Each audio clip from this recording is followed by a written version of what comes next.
बात करते हैं आरबीआई की सालाना रिपोर्ट की, जिसमें आरबीआई ने चिंता जाहिर की है। एनपीए को लेकर एक चेतावनी भी एक तरह से जारी की है। आरबीआई ने कहा है कि कोरोना संकट के चलते एनपीए में भारी बढ़ोतरी हो सकती है। साथ ही आरबीआई ने इस बात को भी साफ किया है कि इकोनॉमी के पटरी पर आने पर अभी एक लंबा वक्त लगेगा। तो जो लोग ये उम्मीद कर रहे थे कि कोरोना का संक्रमण थमते ही वापस अचानक से इकोनॉमी पटरी पर आ जाएगी, तो ऐसा नहीं है, धीरे धीरे पटरी पर आएगी। हालांकि ये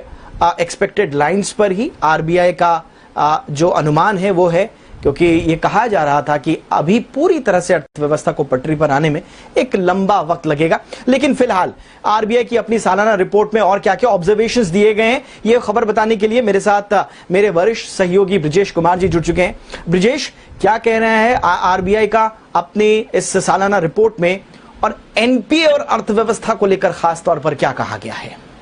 बिल्कुल रिजर्व सबसे बड़ा इंडिकेशन जो है एनुअल रिपोर्ट में यही है कि जो इकोनॉमी के पटरी पर लौटने में लंबा वक्त लग सकता है, और कम से कम जुलाई सितंबर की जो तिमाही है, यहाँ तक तो कोई बहुत पॉजिटिविटी की उम्मीद नहीं दिख रही है। दूसरी बात यह कि जिस तरह से लॉकडाउन रहा है उसका असर जो है, चूंकि सारे कामकाज लगभग ठप रहे हैं, तो इस वजह से भी अभी इकोनॉमी को वक्त लगेगा पटरी पर आने में। दूसरी बात, जो इस दिक्कत से निपटने के लिए जो मोरेटोरियम की व्यवस्था थी और जो दूसरी रियायतें रिजर्व बैंक की ओर से दी गई हैं, मुमकिन है कि अगर ये ठीक से नहीं हो पाई तो ये संभव है कि एनपीए जो है और बढ़ जाए, और जो सामान्य स्थिति में करीब 1.5 गुना तक बढ़ सकता है, जबकि ज्यादा दिक्कत हुई तो 1.25 गुना तक भी बढ़ सकता है। इससे रिजर्व बैंक ने सरकारी बैंक, प्राइवेट बैंक और एनबीएफसी सभी को ये कहा है कि वो ज्यादा से ज्यादा जो है अपनी पूंजी को जुटा कर रखें, ताकि जैसे अगर कोई शॉक आता है एनपीए का तो उसे ठीक तरह से झेल सकें।